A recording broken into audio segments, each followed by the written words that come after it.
Okay guys, so as you've seen in the time lapse, I open up the rocker covers, I open up the rockers assembly, and we got to the injectors. That I pulled them out, it was too easy to pull them out. Usually you need a little bit of force when extracting them, but these ones like I could have taken them out by my hand.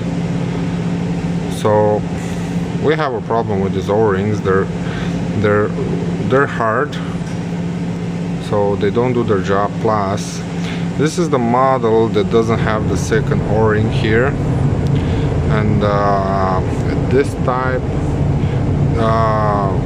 they put it like until 2012-13 they put it like this. After that, to find the injectors, like 2015 Volvo has both this O-ring and this O-ring.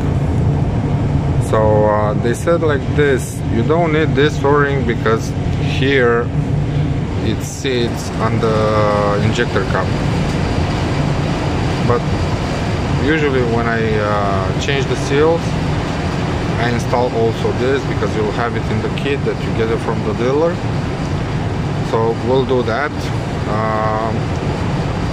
You'll see another time lapse with everything mounting back on. Please, when you install the injectors, after you put the O-rings, be careful. The injector needs to be clean, and a very little quantity of grease on the O-rings, so you don't cut them when you insert the injector. Okay, see you on the next video, guys.